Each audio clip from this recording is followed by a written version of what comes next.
Welcome to Founded on Purpose. I'm Katie McBratney, and I'm so excited for today's guest. Khadijah Robinson is a Harvard-trained attorney turned builder with 2 exits under her belt. She took the Nile List from a spreadsheet to an engine that kept dollars circulating in Black communities, then led a post-acquisition marketplace before crossing the table to be a GP at Fictive Ventures. And across every chapter, Khadijah's chosen substance over hype, action over vibes, and stewardship over extraction. And now she backs founders with the same discipline and care that she used to build her companies. Khadijah, welcome. Hello, hello. Okay, so there are so many places we could start with you and your journey, but let's start with the Nile List, your first startup and your first exit. You've said before you founded this out of frustration with how difficult it was to find and support Black-owned businesses online. You built the early version, as I said, like as a spreadsheet in March 2020 when some other stuff was going on in the world, just a few things. Let's go back to that time because you were also still practicing law full time. Yeah. How did you even structure your week and your days to develop the product, to keep and build momentum?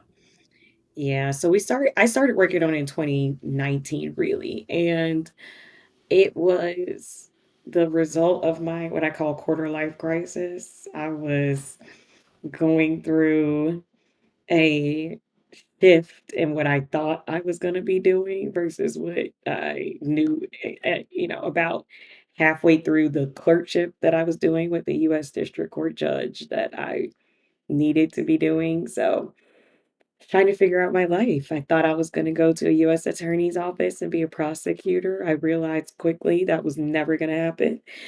And I started working on the spreadsheet that became the Nile List as my hobby slash therapeutic exercise when I was very stressed out, which was basically all the time because I was just sitting in court all the time watching defendant after defendant, and I had a really great relationship with my judge. I like him a lot, but I was the only Black clerk. I was the first Black clerk that he had hired, and I was one of a handful of Black clerks in the courthouse.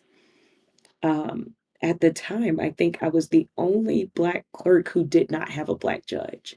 So Mm. there was a disconnect, I think, between what I was experiencing, seeing probably 85% of those defendants come in and out Black defendants versus what my judge was experiencing and what my co-clerks who were also in the same chambers as me were experiencing. And I was just going through it.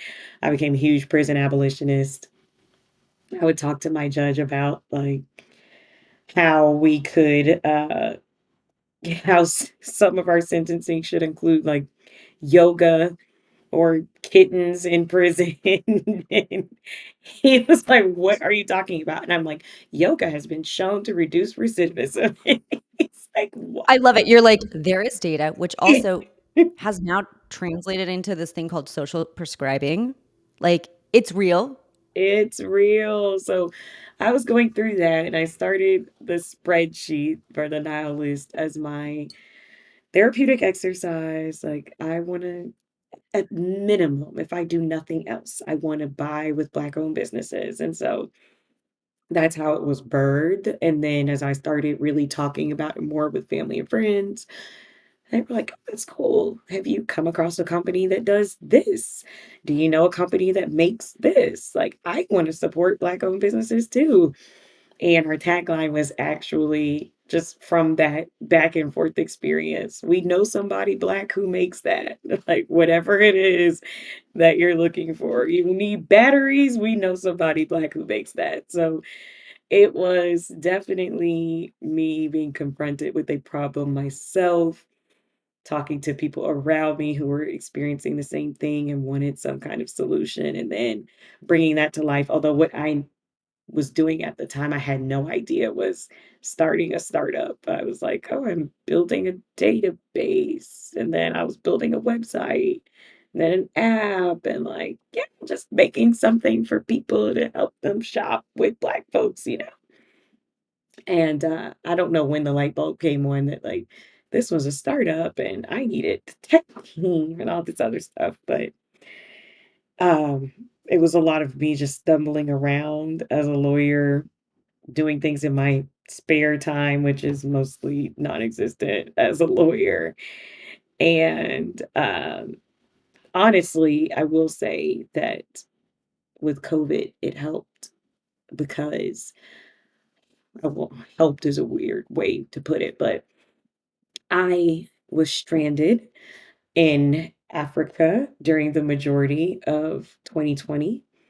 And because of that, my schedule and days were very different and weird. And I had these pockets of time where nobody was looking for me that I could build the Nile List. And so I did in the morning time when everybody in the US was asleep. And then I was also in a litigation practice that slowed down a lot in the very beginning of COVID. So that also helped, just that my actual job was kind of slow. We were just trying to figure out what the hell is this thing that's happening all across the world and when are we going to get out of our houses?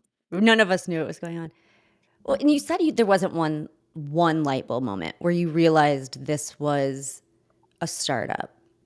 But as those like moments going from spreadsheet to website to app, as those moments started to build, when did you realize that you were building a company, or how did you realize that you were serving customers? This wasn't like a nonprofit. This wasn't like a nice little side project. This was something that really had the potential to scale to meet the need that you experienced. Honestly, because the nihilist was almost 100% bootstrapped. So one day I looked at my bank account. I was like, wait a minute. What is going on here? And I started like really investigating and I was like, I am spending a lot of money building this thing. We need to make some money or something because I can't pay for everything myself. And we we did a few things, but um we started selling subscription boxes, which was really fun. And once a quarter, there was a quarterly subscription box. We would pack this box with items from different Black-owned businesses that people probably hadn't been exposed to before, ship them out to our subscribers. But it was literally me being like, I'm spending so much of my own money on this thing. I want to do something that's going to generate some revenue. Okay, we're all about, we are a discovery platform for Black-owned brands. So, like, let's get more Black-owned brands in front of people in a different way with this platform. And so we launched the subscription. I think that really started to put me in the mindset of building this as a business. And then meeting people and talking about what I was doing, who started sending me to people who were also building startups. And I was like, oh, am I building a startup? Like startup founders? Like I feel so cool. I'm not just a lawyer, I'm a startup founder. And then you know, because of what I was doing, I was interacting with a lot of business owners. So honestly, I was learning from the people that I was interacting with and working with to highlight with the Now List because some of them had been in business for way longer than me uh, and really were able to help me put myself in the mindset of serving customers and building out a product that people wanted to use and pay for. So I'm hearing you embrace the learning side of it, the learning and the community aspect, which the community, like, no surprise, like community, I feel like runs through not just like how you move through the world, but why, and your openness to be like, I'm learning this, and with excitement versus fear or defensiveness or other things that when you're doing something for the first time and you're brand new, it can feel scary. very scary. Yeah, things felt very scary for a long time, and my lawyer brain was always telling me, like, refine and perfect before you take any unnecessary leaps. And one of my lawyer turned entrepreneur friends sat me down at one point and she was like, you need to launch this thing. Like, it's not going to be perfect. You're never going to get it to the level in your head that you think it should be in the first instance, but you need to put it out there. Stop doing this lawyer shit of like, oh, I've got to make sure all my I's are dotted and T's are crossed, that I got to go through the red line every single line in order to put this out. And it was so funny because when she gave me that kick in the butt, I said, okay, I set a date. And I was like, we're going to do this and we're going to do this no matter what. And we launched literally March 1st, 2020, um, which was like 2 weeks before everything shut down and I was stuck in Nigeria for most of the year.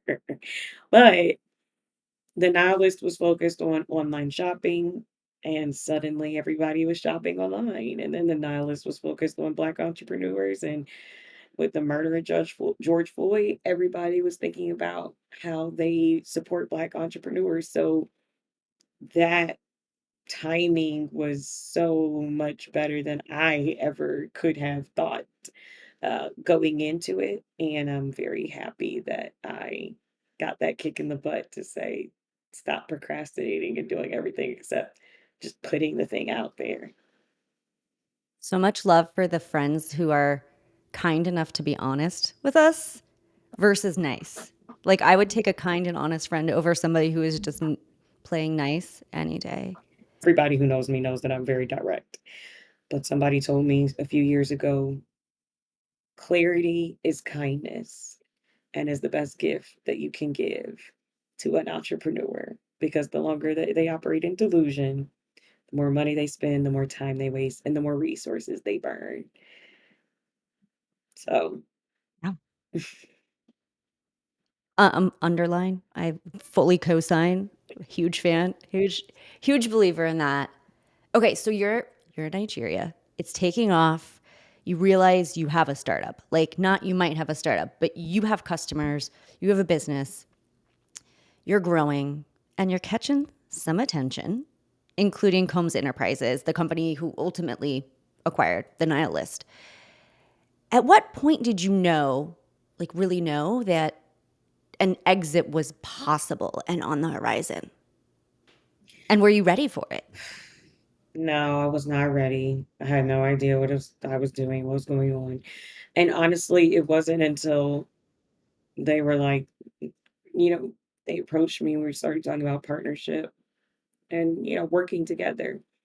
And then in one of the conversations, they're like, by working together, we mean we purchased the nihilist and then we work together. And I was like, oh, Okay. okay.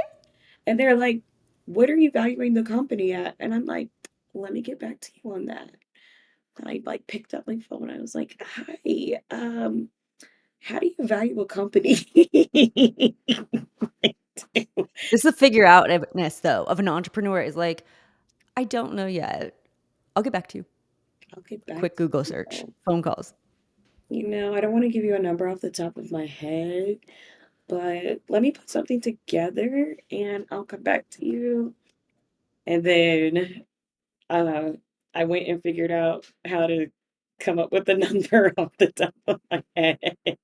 I mean, at that early stage, at that point in time, it was just all kinds of, I don't even know, making things up to figure out what my valuation was supposed to be in that Yeah. instance. But I just called a couple of investor friends that I met or knew, and they were kind enough to help me. I called my financial advisor and I'm like, how much money do I need right now from this sale?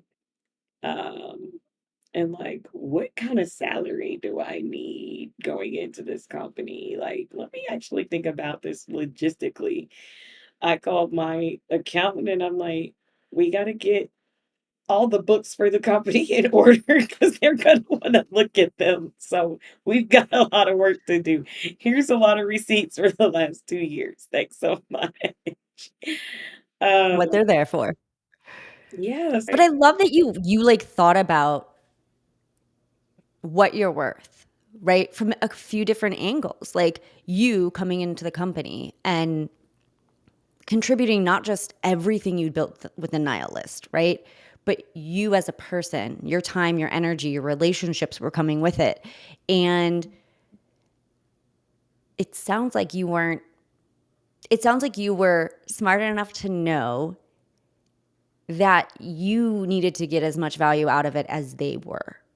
Which I think sometimes, doing something for the first time, negotiations, especially with a company bigger than yours or people who have perceived more power than you, can feel like you need to cater to what you're able to get versus coming in with an informed and confident number. yeah. One thing that I think is, um, very key about where I was with my exit and is always the differentiating factor for me when I see other founders going through acquisitions is the tone, the tenor, and the negotiating position are always incredibly different if this is an acquisition that you have solicited versus if you are being courted by someone who wants to buy you for whatever Yeah. strategic reasons. So it was not something I needed or had to do at that point. And it wasn't something that was on my radar that I was looking for or even, trying to push through and seek out. So my negotiating position was very different than a founder who's like, I've got 6 months of runway and I need to sell Right. this thing. So And having the awareness though, and the awareness of self and of situation to say, like, hold on, this might be my first time doing this, but I can read this map. I know where I sit in this kind of like that deal. I will say is because of the lawyer background, the negotiation piece. Uh, that was invaluable at that point in time because I definitely was like, okay, well, let me just think about this from a lawyer perspective. How would I approach this? And yeah, Yeah. Okay, so let's talk through. I want to talk a bit about what perspective that gives you now that you're on the investor side, looking at folks going through acquisitions. But first, let's talk through the transition part. So you went from being running the Nile List, small team, to being a part of a much larger organization. How did you manage the transition, both personally and as a leader, to keep the mission and the community, right, intact and to not compromise what you spent a lot of time and energy and resources building?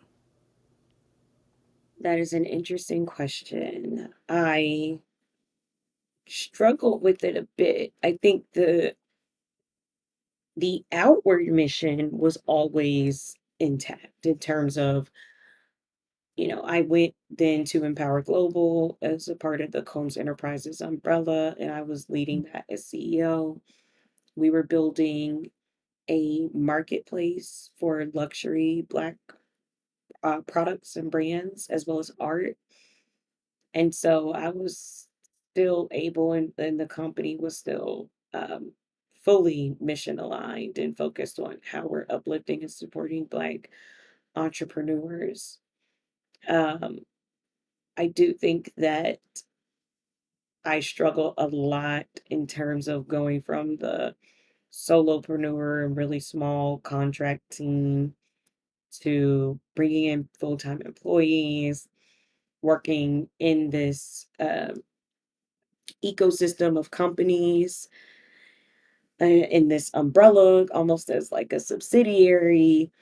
And that was difficult. And I definitely made a bunch of mistakes, particularly when it came to the leadership part. And I learned a lot about myself because with the Nile List, I like the buck always stopped with me.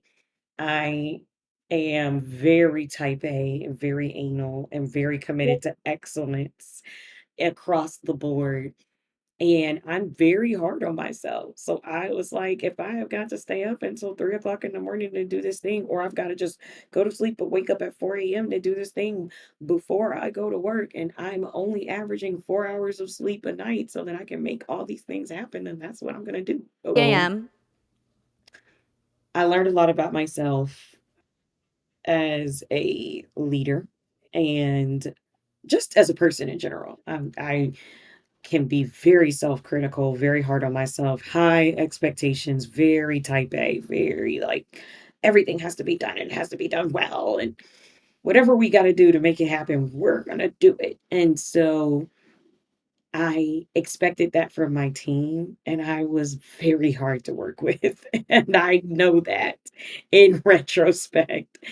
Uh, but, when I was in it, particularly because I was, Black female founder who had exited, which is not super common to have would be considered a good exit, and then was now in charge of building this company with, uh, millions of dollars in funding and a team and celebrity attached, and I knew or I felt something that I think a lot of Black founders, and particularly women, feel when you are in a position like that, that if you fuck it up, then you're not just fucking it up for yourself, fucking up for everybody else who looks like you who will come after you because they're gonna be like, well,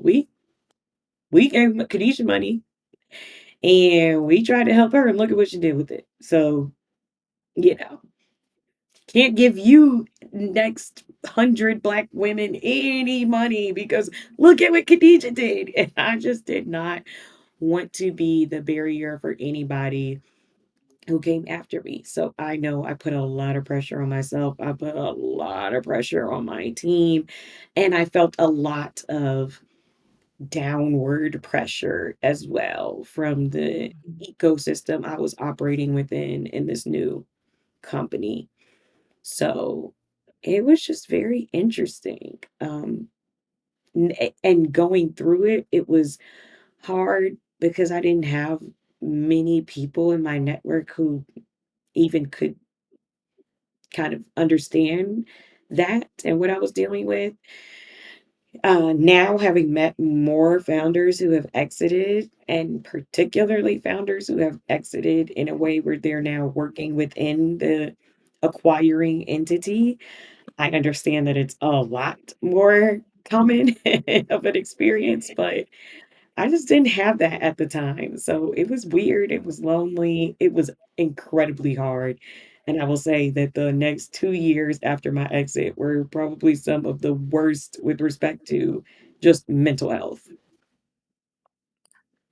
Thank you for sharing that because like that's one of the reasons I wanted to have you on to tell your story is because when you're going through it, it does feel very isolating, very lonely, and we don't talk about it, right? And there's a lot of different stigma and emotions, and we're all walking through this world with our own baggage. Some of it we inherited from other people, some of it we picked up along our way, and understanding that exits aren't these like it isn't yacht problems all the time. It is challenges and hard work. And you've said before that you had a season where you worked, 7 days a week. You were operating off of 4 to 5 hours of sleep, and you knew it wasn't sustainable, and it wasn't good for you as a person. And counter to that, we still see all this hustle culture out there, all this, you know, tech bro of that's the price you should be willing to pay.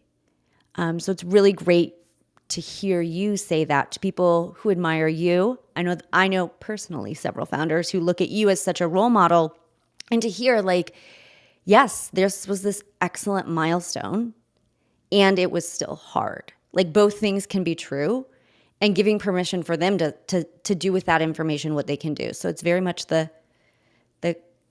clarity is kind, right? And being direct about the experience.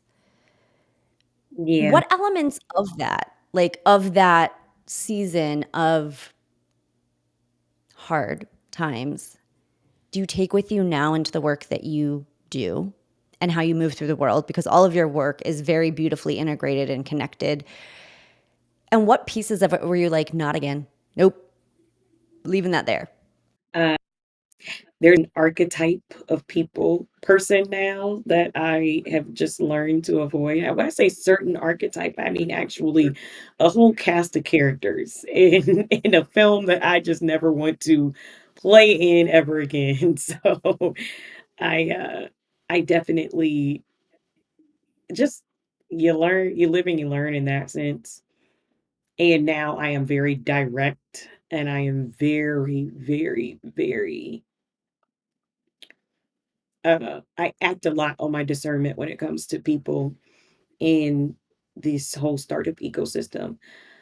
I think having the experience of a founder in almost every sort of lane or stage has been incredibly helpful for me now as an investor because I get it and understand what folks are going through from the beginning to the end, and then even after the end. Um, and so I really try to take that 360 viewpoint of founder and entrepreneurial life with me as an investor and also as somebody who's build simultaneously building organizations that are entrepreneurial support organizations. I'm helping founders bring their things to life. And so I really try to weave in that that understanding of like where people are and where they can be mentally and also the things that you don't see because always the background is that life still happens. Like we might be talking about your MVP and this customer, and also you might have a sick kid at home or a sick parent, or be going through the worst breakup of your life, or all of these things that are happening in life, things that were happening with me while I was like, I'm doing this interview and oh I'm in Oprah magazine and somebody's calling me about it, but I'm at home crying myself to sleep because I just broke up with my boyfriend or my grandparent died, all kinds of things going on that people just don't see. So I try to think about that and how I approach founders, but I do always also have this undercurrent of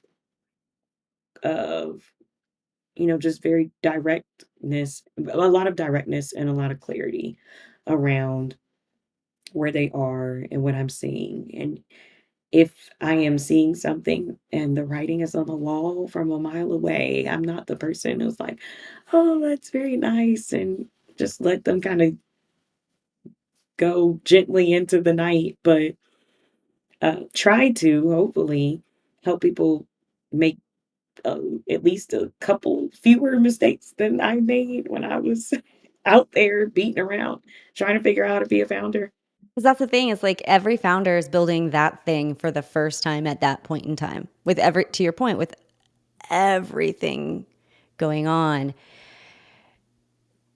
And I want to talk about, actually, let's go ahead. I want to talk about the work that you're doing now because it feels like such a through line. And you have quite a full dance card already. You lead the Lift Incubator. I'm going to say that again. You lead the LIFT Incubator program at the Center for Black Entrepreneurship, which is based at Spelman College in Morehouse. You have the Pit, which is a nonprofit co-working and community building initiative here in Atlanta. You are a general partner at Fictive Ventures, which we want to hear more about. And you are also another role. You're your unofficial or official family historian, where you're doing research about your ancestors, like literally in person, hacking through the brush with machete, in libraries, talking to people. just with that, and I'm sure I know you're doing more. Like I know you and I know you're doing more than that I can list here. What purpose connects all this work together, but also to where your entrepreneurial journey started? I would say family and community. My entrepreneurial journey started with my parents, who, I didn't even know this until after I started my first startup. But my mother, when I was younger, when I was basically a baby, um, had a business. She was making these t-shirts, and at the time she was integrating like kente cloth and kara and other African, for lack of a better word, fabrics into a variety of t-shirt designs, which was unusual at the time. And she was apparently super successful. My dad told me the story about how she made a few hundred shirts and charged him with taking them to the vendor table that she had set up at a football game at their alma mater, which was Alabama State University. And he was walking to the table with his arms just draped with all of these t-shirts. And he's like, I got stopped so many times by people who wanted to buy them on the spot that I literally could not make it to the table because I sold out of the shirts before I got to the place where we were supposed to be setting up to sell the shirts. And he's like, your mom had somebody who wanted to invest in her company. Like they wanted to invest in her, and they had a site that she could manufacture at a larger scale because she was sewing these things. My mom, has a sewing machine and she sews, and so she was sewing these things. They had a manufacturer lined up for her, and shortly after she met this person and they were gung ho on investing and helping set her up with a manufacturer, she found out that she had breast cancer and she was 31 at the time. So incredibly young. And that basically derailed my mom's entrepreneurial life from then on. But thankfully she, beat cancer and is still with us. But my parents were excited to support me in my entrepreneurial leap when I started the Nile List. But even before that, as I was growing up, were just so purposeful about instilling this spirit and this desire in me to be very community focused, particularly around Black entrepreneurs and Black entrepreneurship. I'll never forget that we used to buy from Black entrepreneurs and Black-owned businesses as much as we could growing up, and my mom would buy this syrup, and she would always buy this butter pecan flavor that I hated, and I'm like, "Why can't we just have regular syrup?" And she looked at me and she was like, "What is regular syrup?" And I was like Aunt Jemima or something. What do you mean, what is regular syrup?" And she was like, "Why do you think that this syrup made by a Black entrepreneur in your community is not regular?" And I was like, "Ah." I'm 6. The I don't directness. know. I sense a theme of directness working here. I was like, "I'm 6. I don't know." But that really has always stuck with me in my entire life because everything in this country has been set up to make us feel like we're not the norm. We're not the standard American family or person. We're minorities, we're diversity hires, we're always less than other, not the, beacon of excellence and just the standard in which you see. And my parents were so purposeful about making sure that I did not feel that way and that I was very focused on how I support and uplift this community.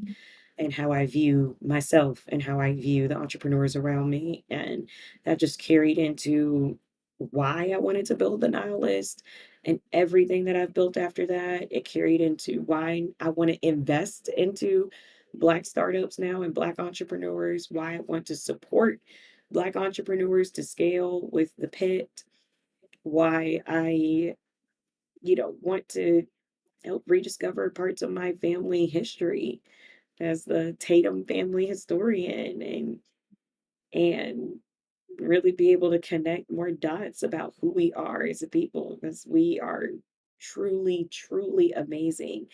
And it is a history that deserves to be centered and remembered. We are truly an American family. So, yeah, Yes, absolutely. And two quick questions to follow up on that. One, do you still have one of these shirts that your mom made? Please tell me you still have. Or were they too hot that I they don't just she know. couldn't even keep them? I don't have any. I have pictures and some that my mom made for me when I was a kid. I know for a fact my mom has these things in the basement of their house because she's like a mini hoarder pack rat. So my mom has a box of all my baby teeth. It's somewhere in that house. Like she's that I'm person. pretty sure my parents have the cast from when I broke my arm when I was little still. I'm in my 40s. They can throw that thing away. But you know what? My mom's always like, it's gonna come in handy. She kept some of our cutest baby outfits that, she had us in when we were younger, my sister and I. My sister's 41 almost. I'm 36. And when my sister had my niece who just turned 2, she's like, "See, now Devin can wear the outfits." The plan came to happen. Like there was a reason. My other question is, does your mom and do your parents know how deeply not just that moment that your mom said that to you about the syrup, but how they modeled showing up for centering community and also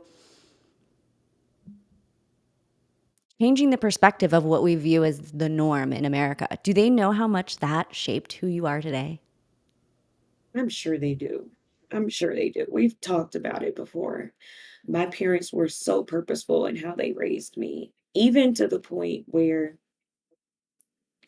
I I was not allowed to watch certain shows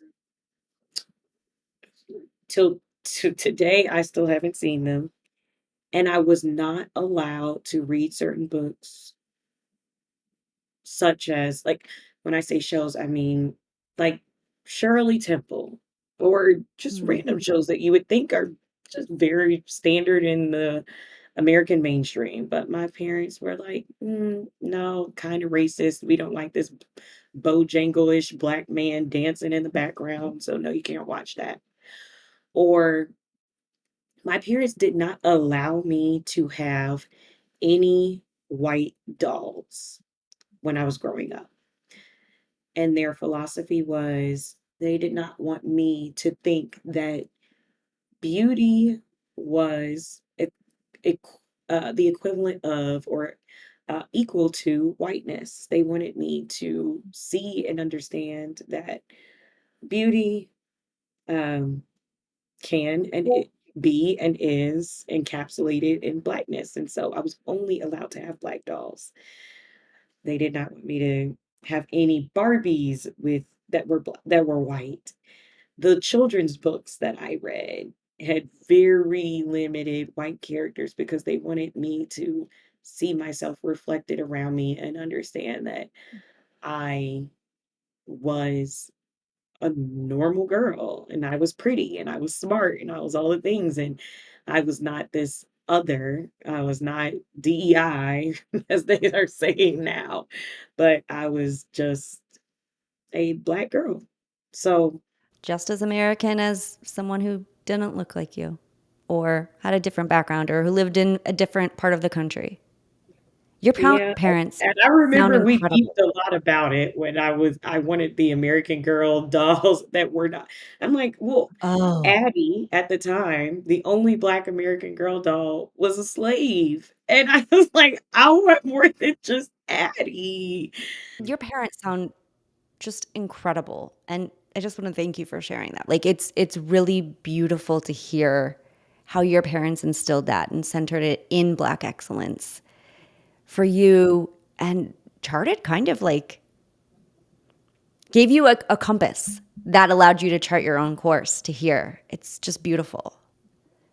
All right, if you're down for it, I want to pull in a couple questions. So, season one, I asked everyone, every single guest got the same 8 questions, right? And we opened up conversations from there. So, I want to pull a couple back if you're down for a very quick lightning round.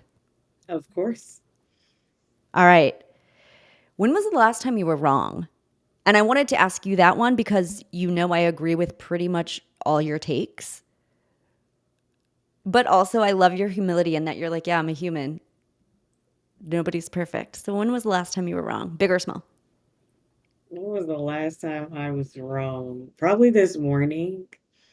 I was talking to one of my assistants and I was like, "I sent you this thing." And they're like, "No, you didn't." I'm like, "Yes, I did." And I went back and I'm like, "Oh, no, I didn't." I am also sometimes guilty of thinking of writing the email and sending it. And it's so vivid in how I'm thinking about it. I'm like, oh, yeah, I need to tell Khadijah this. Okay, da da da da da. In my mind, I click send and I have not touched a keyboard to even write it. Oh, yeah. I Have you look at the seen? text, I respond to the text in my head, and I don't respond to the text in real life. And then I'm like, "I texted you back, crazy. What do you mean?" Right. Guilty, guilty. Okay, next one. What is your favorite thing about your job right now? And what's the biggest challenge?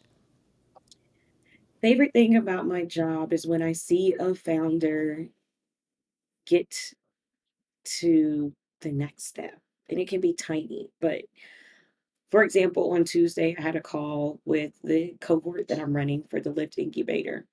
And the last time that I'd seen one of the founders in the program, he was leaving to get on a flight to go to a client's office and because he was or a potential client's office that he was pitching, trying to lock in this client. So he logs into the call and I'm like, "Hey, I haven't talked to you. Like, what's been going on? What happened with the client?" He's like, "We locked them in. We signed the contract. We good. They are here." And I was like, "Oh, yes." Like, I love this part where, um, it might just be that one client, but that's the next step for this little baby company that is trying to build this B2B platform. So I love that part. The best. Um, The best. wait, and then what was the second thing that you asked? What's the most challenging thing about your job? I think people think of investors like oftentimes there's not much empathy, right? And some folks see investors as walking checkbooks and not full humans with balancing different needs, different obligations, getting told no. What's the most challenging part? Two things. Well, fundraising, because I'm raising my fund, and we're building kind of a new model with venture, and it's incredibly hard. Fundraising in 2025 is just hard because this economy is crap thanks to our, you know, supposedly very astute business person in our highest office. And so the economy is horrible. It's just a mess. The environment is a mess. People are fearful and shy, and people are definitely turning their back on everything that could be considered DEI, which is apparently all Black people in anything that we do. And so it's really, really, really hard fundraising. And also trying to um, really interact with founders in a way that is not like rude, standoffish, condescending, but is also really clear around the fact that, right, like I have to fundraise in order to be able to invest in you. So I cannot I cannot focus on um, you and maybe meeting for you to pitch me right now because it's not really much use to you or me. I don't have the Mm. money in the bank yet. I got to go get the money in the bank. So let me get the money in the bank first. And no, don't email me once every week for the next 3 months until that happens. Right? Please. Like, and I love how you are upfront and again, direct and clear with founders. You don't want to waste a founder's time, and I'm with you. Like the very first thing when we're not allocating capital is like a founder's like, "Hey, I'd like to meet with you. We're getting ready to raise." I'm like, "Seems interesting. You sound great. We're not writing checks right now. I don't want to waste your time. That's a finite resource." And but also, please don't bug Khadijah. She's got enough in her inbox. Like when the money is in the bank, she knows where to find you. So I'll advocate on your behalf. Like, not now means not now and not necessarily asking again next week. If you had a magic wand and could tell them exactly the date at which to reach back, you would. That's the other question I get a lot is like, oh, okay, so when will you be? I'm like, I cannot give you a day and time. I wish I could. Thank you for thinking I have that level of control over the external world. But we're all But just I people think a doing our lot of best. it is just founders, unfortunately, don't know a lot about the way that venture capital really actually works. Um, which also then makes me think a lot of the founders shouldn't even be raising venture capital until they really have a better understanding of how it actually works. That I wish I would have understood it more deeply before I raised. I've said it before. I think we raised too early. Now I know that hindsight. I didn't know what I didn't know then. But to what you were saying, like part of the job, and I think part of just like who you are as a person is helping people not make those preventable mistakes. Trying. I love every time I get to like share space with you. You are just such a force in a beautiful way, and I'm grateful to know you. I'm grateful for you sharing more of your story here. Where can people learn more about Fictive, the Pit, Lift, all of the things that you do and connect with your purpose? Definitely follow me on LinkedIn. I keep it very spicy there, as everybody can attest who And we does love it. follow me. But then for Fictive, check out our website, Fictive Ventures. We are really trying to democratize venture capital and change the that perception of what an investor in venture looks like. So if that is something that interests you, go check us out. And also send founders to our website to fill out our application so that we can have them in our pipeline when we are ready to start taking founder meetings. And for the pit, we're at thepitatlanta.com, and we are very Atlanta focused.